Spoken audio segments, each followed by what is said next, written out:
Hi, everybody. It's been a while since I've been here. Maybe pre-pandemic. Yeah. Sorry. So our presenter is Shantha Thangiah. Is that how it's pronounced? Okay. He works in the capacity of Chief Financial Officer in the private sector in the semiconductor industry. He has a few decades experience in IT and as a field service engineer in industrial robotics. He earned a BS and MBA degree from SUNY New Paltz. Shantha also worked and lived in a US Naval Air Facility, Midway Island, for more than a decade. Shantha's volunteer work involves a wide range of activities, including as the president of the Mid-Hudson Valley chapter of the United Nations Association of the USA, as New York State Notary Public, and he recently became a NASA JPL Solar System Ambassador. Come on up. All right. Thank you so much. I have a question for you. How many of you are a fan of dinosaur? All right.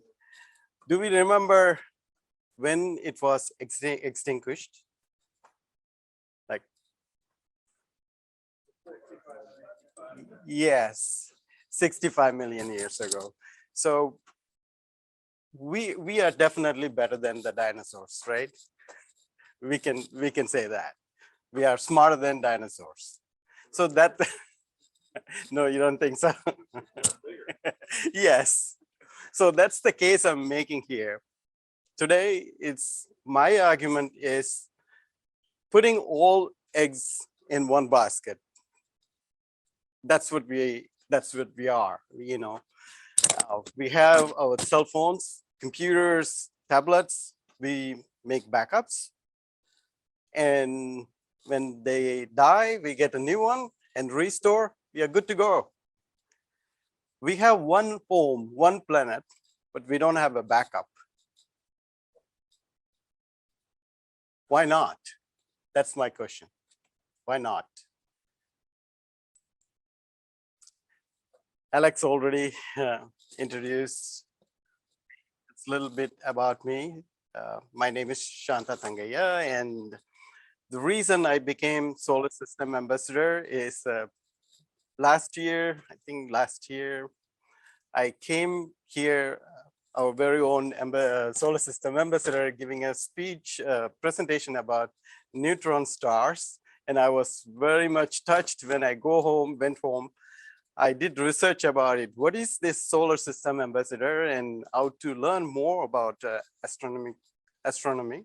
Then I joined your organization and I saw I'm not presenting as an expert today, but I found a way to find the opportunity to learn more.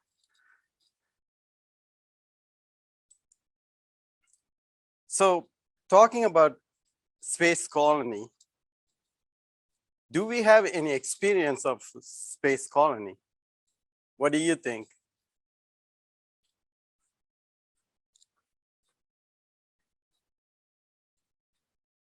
Yeah, how big is a colony? Yes. Yeah, when I'm talking about not more than 7 people, but if you're talking about 7 people, yes, we colonized some form for a quarter century, close to 25 years now. We went out of the world, living out of the world, artificially created even a tiny tube, 7 people, 24/7 living there. So we could say we have some experience. Now I want to take you a quick trip to Ganymede, Jupiter's moon. In case if someone didn't know the lineup of our planets, here we go. Here is our Mercury, Venus, Earth. Very good question. So all what we're doing is, so far when we're talking about space colonization, here we have our Earth, we have the IAS, that's our first test. And then what we want to do is next, we are already talking about going to Mars. But before going to Mars, we want to go to the moon and make a home there. So we can practice more in a more stable and another planet condition. Then we want to go to Mars. And then what? We talk about exoplanets, and eventually we want to get out of this solar system one day. That's our dream. Maybe not today, maybe not in 100 years, maybe later. But every big project has to start something small. That's what we are talking about today. In the solar system lineup in the scale, here is next, we are talking about from Mars, Earth to Mars. For years and decades, we are still figuring out how exactly travel and live, even come back, just to travel to Mars and come back. That's our first step. And then if we want to go further, the second step would be going to not Jupiter and Saturn. It will be a challenge, but we could land on the moons of Jupiter, or even Saturn's moon, Titan, one day. That's our dream. And talking about Jupiter's moons, Jupiter has 79 moons and 4 major moons. Today, what I'm interested is Ganymede, the 3rd moon. This is the largest moon of our solar system, and even bigger than the planet Mercury. Let's look at Ganymede in the quick facts. Length of a day, about 7 Earth days. Length of a year, about 12 years, because that's what it takes Jupiter to orbit the sun. Ganymede is about 665,000 miles from Jupiter, which orbits 484 million miles from the sun. The surface temperature is negative 297 to negative 171 degrees Fahrenheit. It is very cold. Do you have a question? I have a question about Sure. the length of the day. Yes. That's the orbital or the rotational period of Ganymede, Yes. but Ganymede goes around Jupiter and must spend some time in the shadow of Jupiter. Yes. So isn't that also nighttime? So it has kind of this very strange pattern of nighttime because of its rotation and nighttime because of its orbit. That would only be brief. How long does it spend in the shadow? Yeah, it's about an hour. Is it an hour? Yeah, something like that. So, And not even every orbit, depends on the season of it. But because of the plane of the orbit, I don't think it always crosses.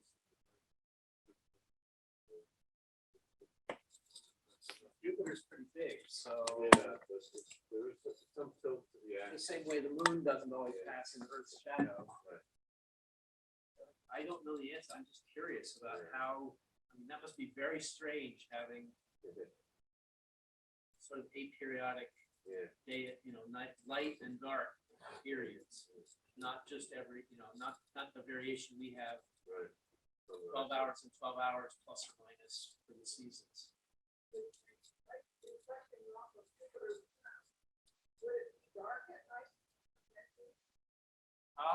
So on the dark side of Ganymede, on the light side of Jupiter.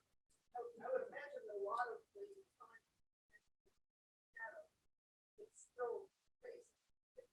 Great surface of it.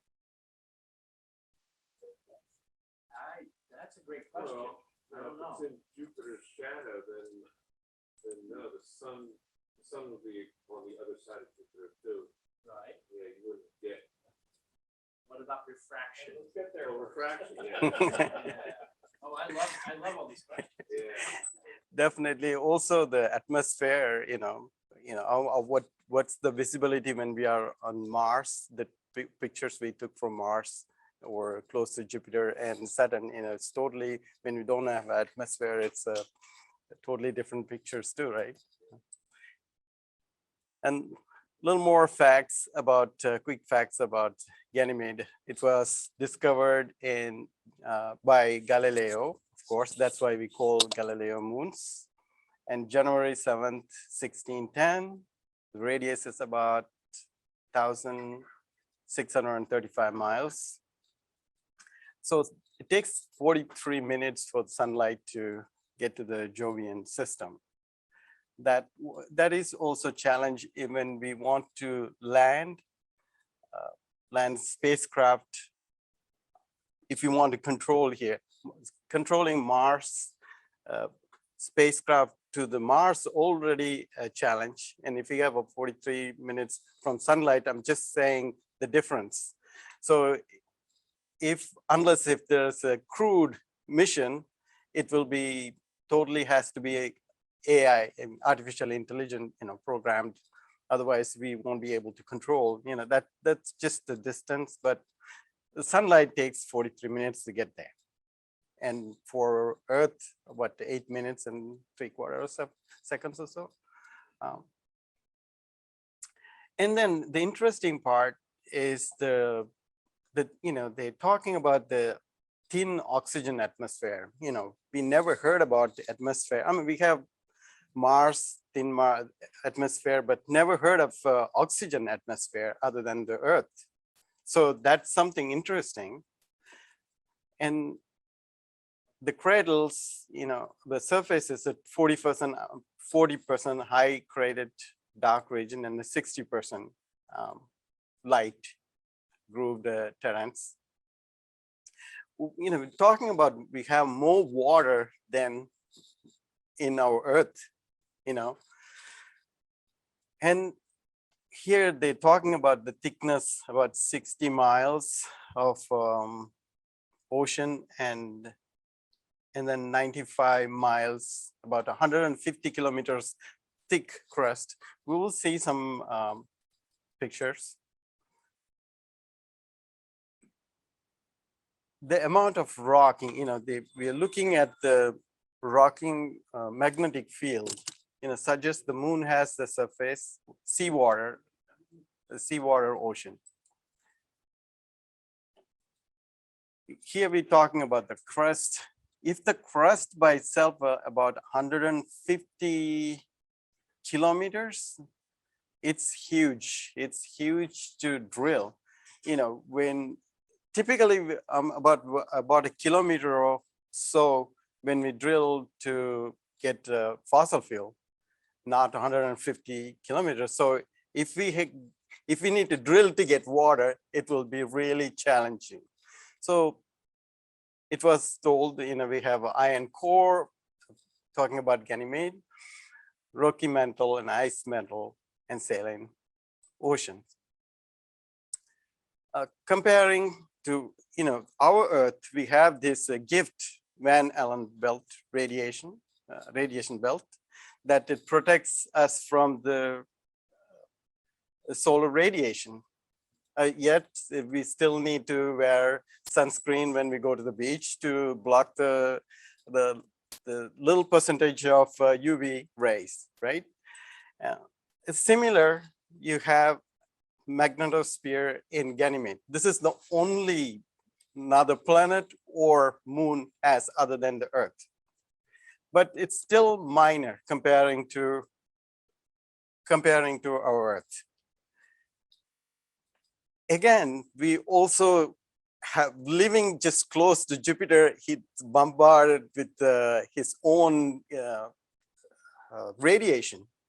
So it is a challenge, but still it's something great to have. When we're talking about Mars, going to Mars and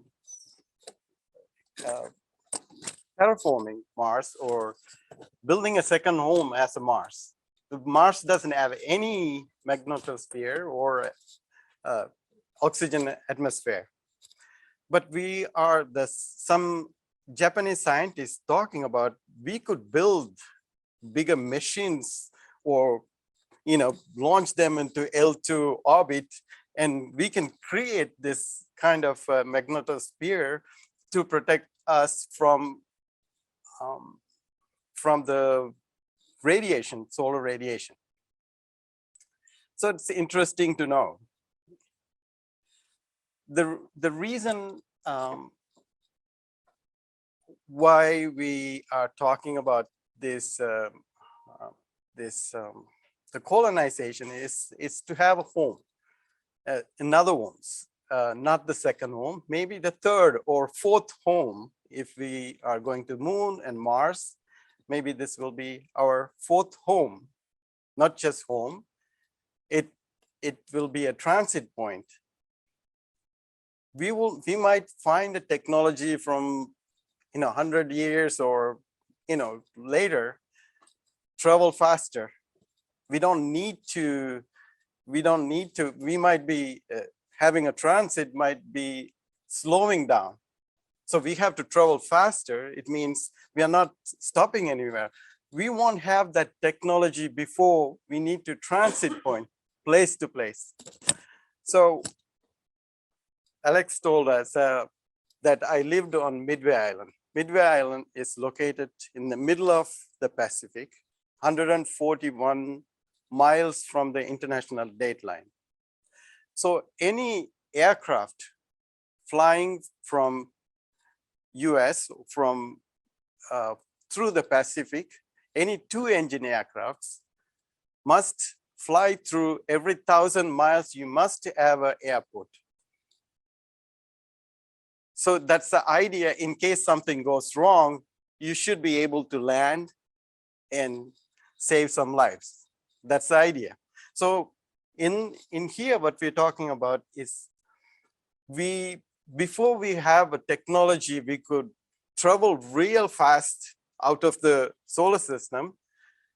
We have to fly slow, get to one point to another. We might have a refilling station in Mars, maybe refilling station in either Europe or Ganymede, or refilling station at Titan and Saturn's moon.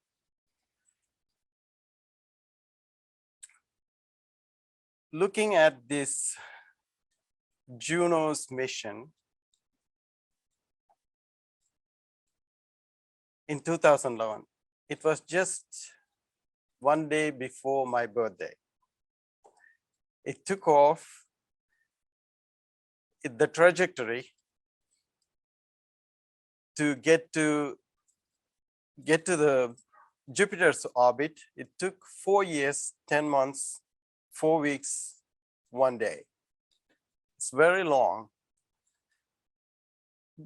If we look at the previous mission, Pioneer 10 or other missions, it flew. When you fly by, you can fly much faster. They took about, I think Pioneer, if I'm not wrong, Pioneer 10, it took about 1 year and 7 months. Did not take almost 5 years here. So it can go much faster. Then we won't be able to catch the orbit of Jupiter. You could fly by. So then we have to slow down. So going to Mars, we're already talking about 7 to 9 months, right? And this will be even longer. But the first missions are, maybe if we are advanced enough, we are sending cargo, maybe robots, and using mega 3D printers or technology to build shelters for us even before we get there. The same thing we might end up with doing in Mars too, sending cargo and even building shelters for us, when we arrive,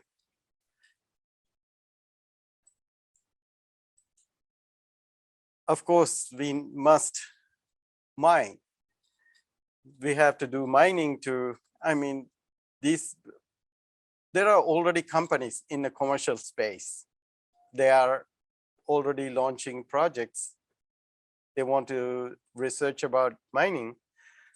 That's exactly we will end up with doing in the future.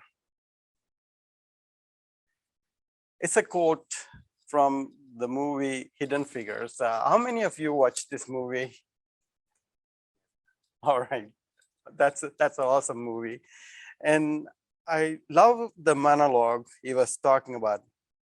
Let me say first, discovery is never just for the sake of discovery, gentlemen, but for the sake of human survival. That's the case I'm making here today. It's not for fun, but our survival. I have few questions. For example, when we want to do any projects, it's all about money, funding. When it comes to our survival, we will spend. We will spend when it comes to our survival. We did quit traveling to moon. The last time a human being put a foot on the moon was 50 years ago. Why did we stop? It was when if you're not like 60 or older, we might even know what happened. You never heard of it. So now we are back. The first time we sent that was it this year or last year? This year, I think. So, and we already chose the crew for next crew to go to the moon, right? We are relaunched. The reason is it's like anything you do. You get married, you go to honeymoon, it's fun. Everybody talk about it. And then over the time, you lose the interest of everything. So here, the same thing happened to us. Not interested. Yeah, the first time we went to moon, yay. And then later on, we are not talking about it much. If people don't talk, we are not excited. There's no momentum. NASA is not getting funding. So that's why they created the NASA Solar System Ambassadors. So we go and try to talk about and brag about all the work, good work NASA is doing. It is important, what we are talking about, the return on investment. If you put $100 in the bank, 4% interest, how much you get end of the year? It's not much. But every dollar you spend for NASA has a $7 in return. That's really, I'm sorry. Every dollar spent on NASA and $7 return. Years ago, NASA had a website for free. You get this little paperback coffee table book. It was about an inch and a half thick. All the things that NASA has developed that are used in practical purpose. And it's just amazing. Yeah, but also, you never think about it. You drive along the highway, you see these trucks, and there's a fairing underneath. And there are basically like these ugly hubcaps on the backs of the trucks. Well, NASA developed that because it slims down the turbulence underneath the truck, and it saves the truck is only like X amount of dollars per mile. So that's a little bit. Definitely. I mean, that's exactly so many things, including our cell phones or from medicine to technology, we don't hear about it. That's what we are talking about. That's the case we are making here. And when for example, NASA are doing a research on the moon, trying to figure out if we have how much water we have. The same thing, we are doing research on Mars, trying to figure out if you have water.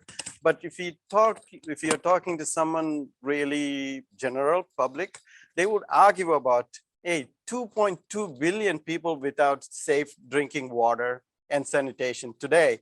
You're spending money to have fun, but that's not the case. That's never the case. NASA not only working on the space, they also work on day-to-day problems in human life. They try to find solutions, and parallelly, at the same time, the technology we learn to figuring out water on another planet or moon, similar technology we use to figure out to extract water in our own Earth. The next point is, I'm sorry, go ahead. Comment, but Sure. it seems to me that as a person who's old enough to have experienced the space race firsthand, I barely remember it, but I remember Sputnik. So at the time, it was never presented as, oh, great things that we can get to use here on Earth. It was very straightforward. The commies have the high ground in space and we got to take it from them. And we have to prove to the world that our system is better than their system. Right. And as soon as we proved it, that was sort of the end of sending missions to the moon. Because now everybody saw it. Yes. And talking about that exact topic, since then, every single president we have in US, they have some kind of educational boost program, No Child Left, or, every single president you have, because we want to push our education to higher. Talking about NASA, previously, I think one of the comments I made before, the STEM field, we are trying to push more students to go to STEM field, and also gender equality. 30 years ago, we had 20% of the employees were female, and 30 years later, we still have the same amount. How could it be? It's NASA, it's technology, and we need to push more students to learn STEM field and to work for NASA and other good organizations. So that's how we can make the world a better place also. Okay, going back to this point, it takes $10,000. Anyone know how much it costs 1 pound of sugar? Anyone bought a pound of sugar lately? Let's say $2, generic $2. So if you buy a branded, it might be $12. So $12 a pound of sugar. For fun, what we want to do is take that pound of sugar, we want to put it in our orbit. So it costs $10,012 to put it in our orbit. So it used to be $20,000. Now it's down to $10,000.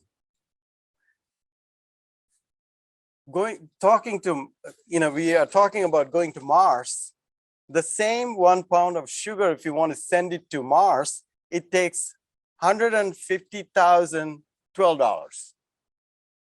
Or Ganymede, it will take close to $250,000 or $300,012. 1 pound of sugar. So that's one of our biggest roadblock. What NASA thinks, in 25 years or so, I mean, we can cut down this cost. And Elon Musk talked about it, and Jeff is talking about it. We want to cut down that cost, economy of scale, and whatever we have to do from 10,000 to it has to come down to few $100s, couple of $100 per pound. That's our target. And eventually, it's only a few dollars in 40 years. 40 years later, you want to keep that sugar, pound of sugar, it's $25 to put it in the orbit instead of $10,000, $12. So that will change. That will bring more commercial companies, organization to be in the space business. The last question is just for fun factor. Jeff Bezos, this guy is a successful professional at Wall Street. One day he wakes up and he decides, I'm going to quit this job. I'm going to start a new business from my garage. I'm going to start selling books. If that was my child, I will judge him. I would at least concern that he's setting himself for failure, because he has a good job. He's so successful at Wall Street. He wants to sell books in his garage. That's what the vision Jeff had. Not without his failures, the not first attempt he didn't create Amazon. Eventually today, he changed the world, how we buy things, how we read books. He has changed. We have to give credit for that. Also, we can say a million other bad things too, but talking about Jeff, so then he created this Amazon world, and then he just stepped down and moved to space business.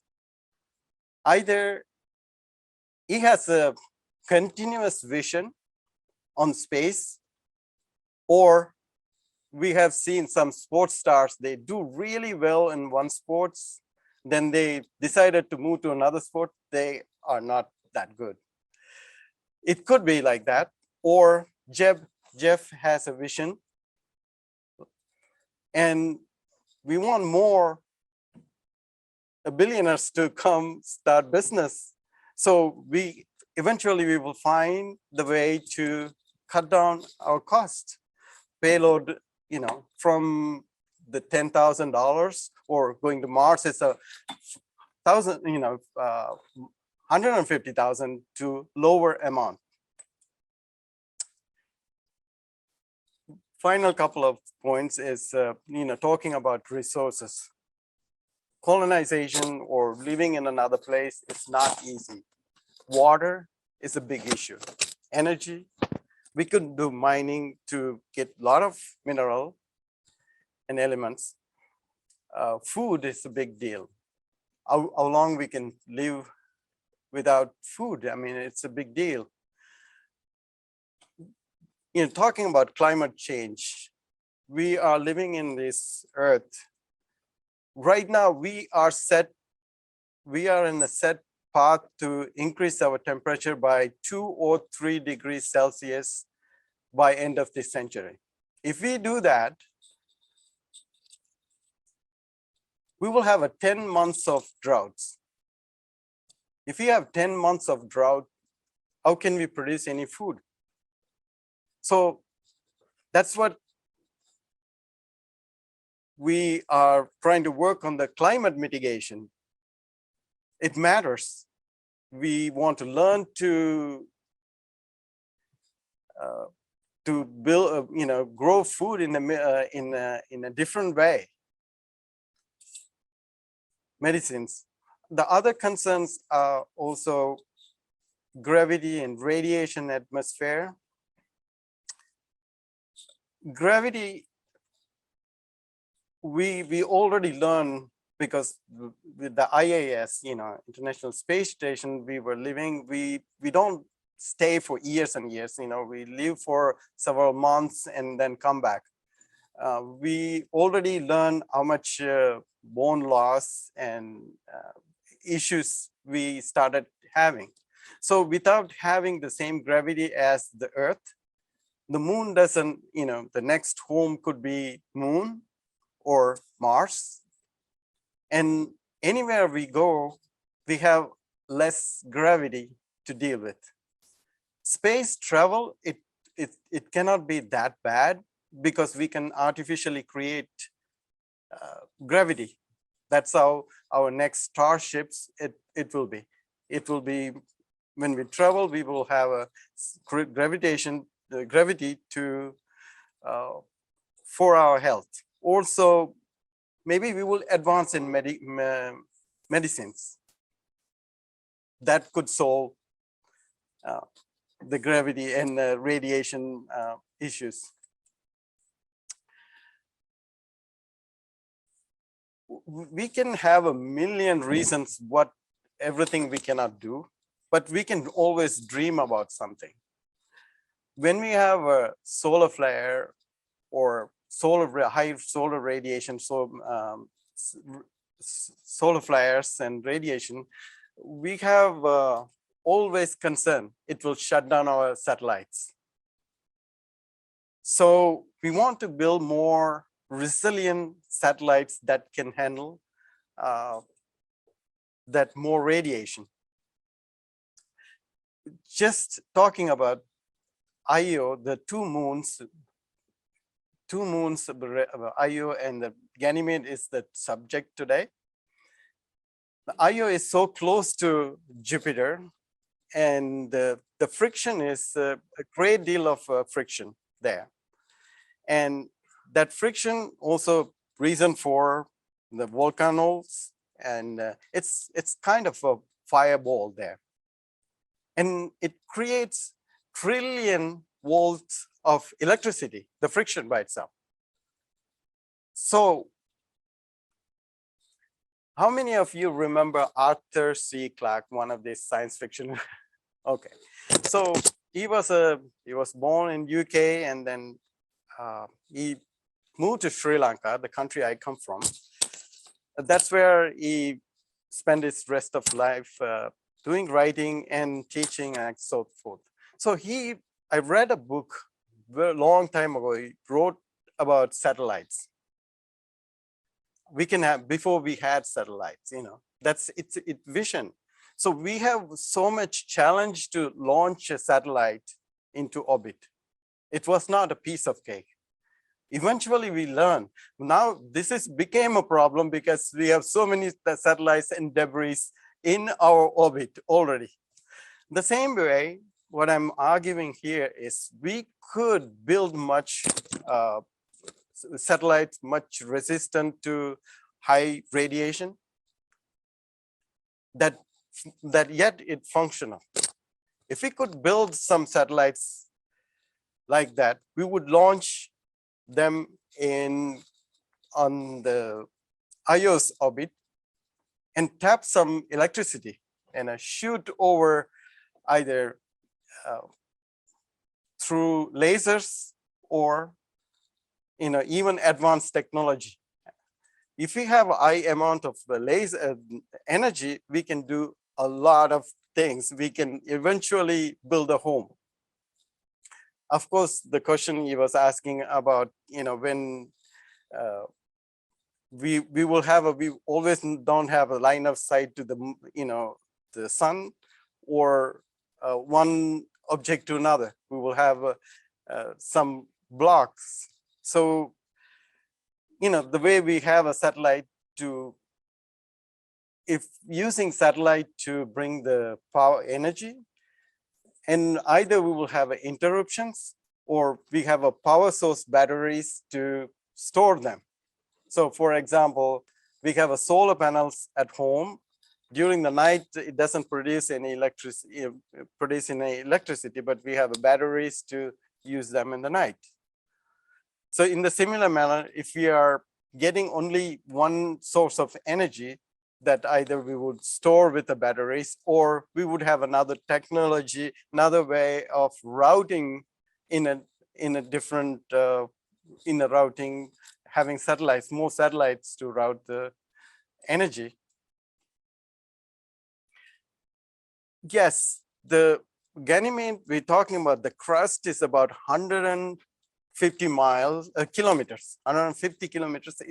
It's hard to drill that much, but yet we are transporting fossil fuel from Russia to Europe and long distance, Canada to US. It travels long distance, but not vertically. Yet we could, if we need water, we will find either we will drill or there are sprouts. We will tap in, we will move. If we, the early civilization, they didn't build wells. They move wherever we had water. In the same manner, we will build our civilization where we have water. And eventually we can break down in the seawater into fresh water. And if we have a water, we can also split them into oxygen for us to breathe.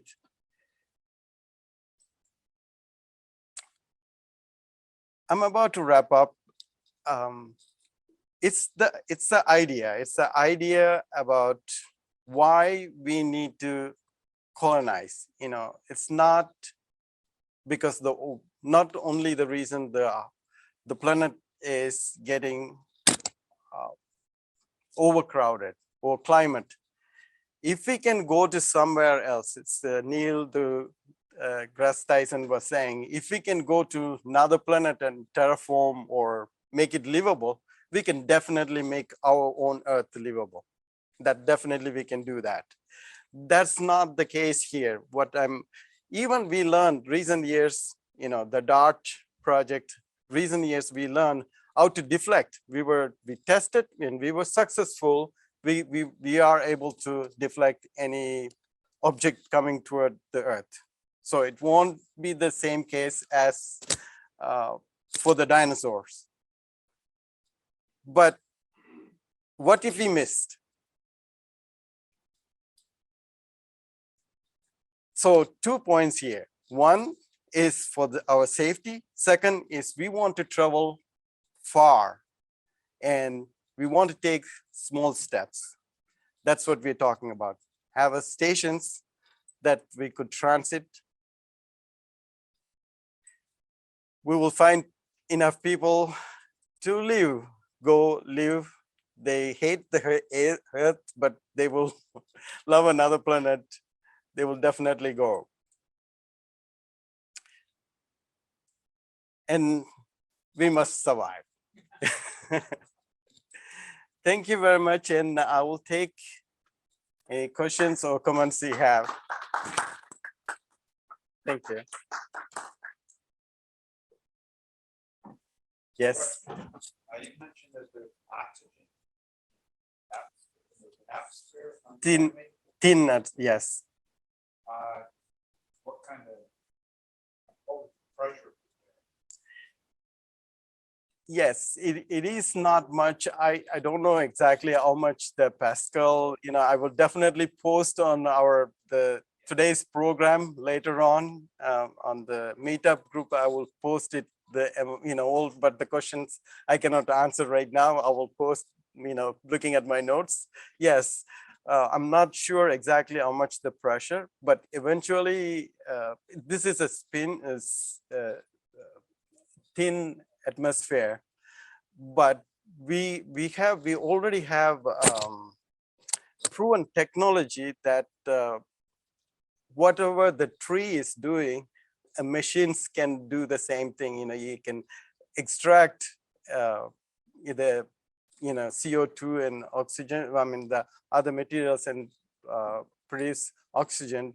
They eventually build up the pressure in a good atmosphere. It might take a million years, but that, in a pot. What the surface is mostly ice, but what else is in it? Is it mostly just what rains down from space, or is there what else is in it? That's. Can you repeat the question so they can hear online? So the surface, what the question was, what's on the surface of the Ganymede, right? Other than the ice crust and water. And I'm not too sure about it that, we never had, so far that my knowledge, we didn't have a probe sent to Ganymede yet. We have flyby missions and we are observing from far from the characteristic, we could say this is what we had, yes, right. So that's a very good question, and yeah, and eventually we're talking about sending spacecraft. I think more of as far as the space station, they are interested more of Europa than Ganymede, even though Ganymede has better characteristics. You had a question. My question is this, with the extreme cold, how can anybody survive, or how can things be put together? Because once metal gets incredibly cold, it becomes incredibly brittle. Yes, so you're talking about the cold, extreme cold. That's when I initially took the research about Ganymede. That was one of my first question. It's there are a million reasons we cannot get out of this earth, but the cold is a big issue. But with having an extreme, we must, anywhere we live, even we go to the Mars or Moon, we need to have a space suit, right? We cannot go out and breathe or have a sunbathing yet. So it might take so long before we could do that. So the space suit and the technology we already have, that could either heat. We send a spacecraft to the sun.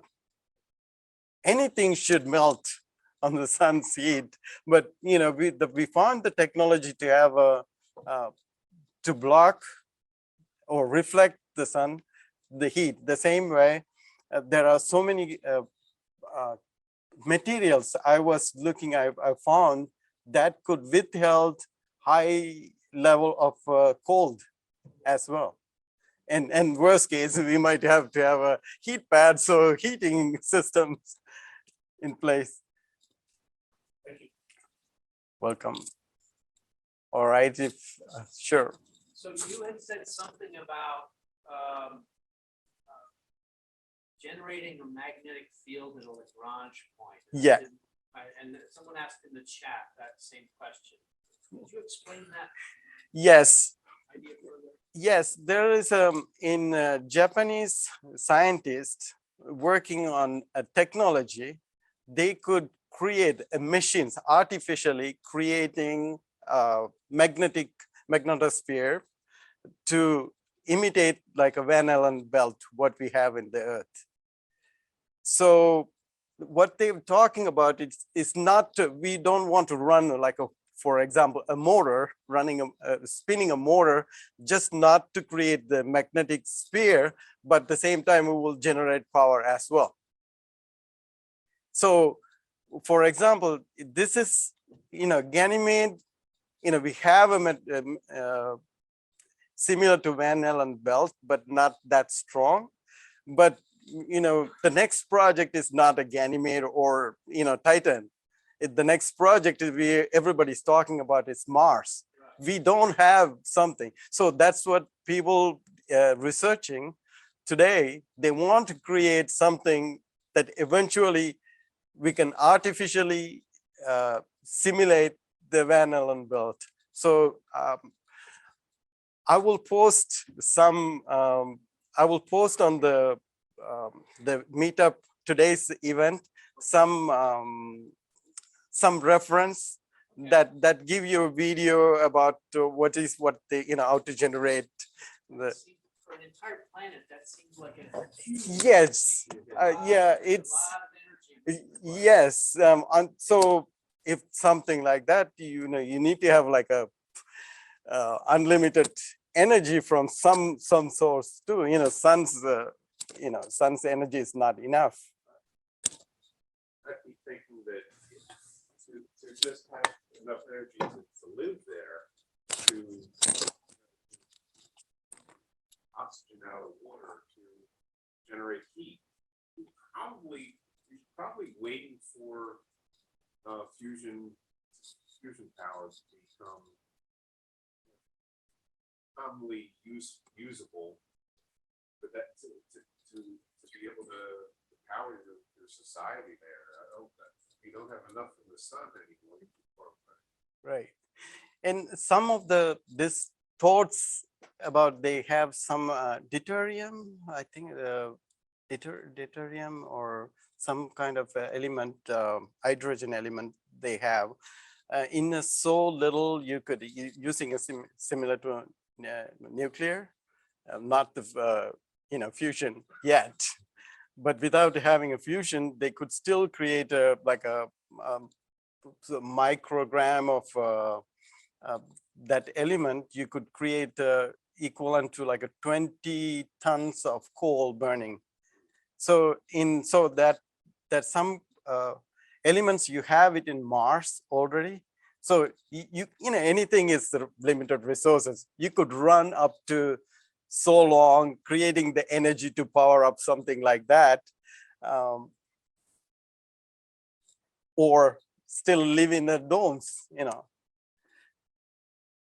The technology could, like for example, Boeing, few years ago, Boeing patent technology that's like the field force, like, you could create a dome around you.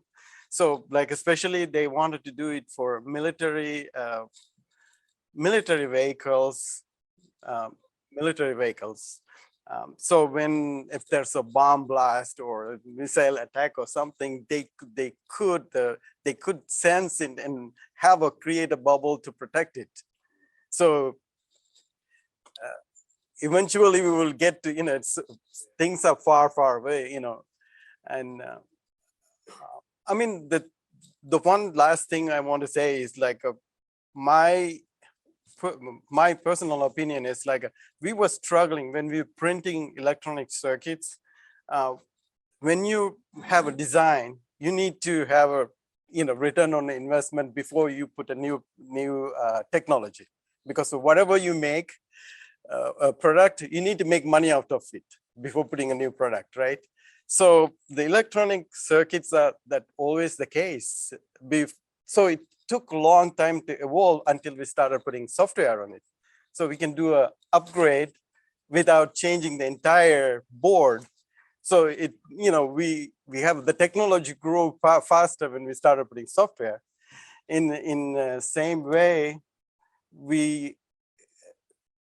it has to be associated with some economics, economic and technology to grow anything. Otherwise, anything we build, it has to be sustainable. I'm wondering, does that bases actually make money going to space? It seems like the investment is tremendous. Who's paying it? Well, he didn't pay any taxes. That's our money, I think. Yeah, so SpaceX is now making money by sending payloads to space. Yeah. But they didn't at first. These are for private. SpaceX, right. Yeah. So private launches and also NASA commercial resupply missions. But there's a lot of seed money to get it started. That Elon Musk and investors had to kick in to get the whole thing started. That's part of the motivation of the CRS. The commercial space supply is to offload the responsibility of getting supplies up to space from just NASA itself, but to multiple commercial vendors, so that there's a lot of expertise and the price to launch a pound of sugar to orbit is cheaper, and different approaches will get. I mean, all the yay capitalism, we'll find the answer kind of things once you can have a market that people will pay for. But that didn't exist at the beginning.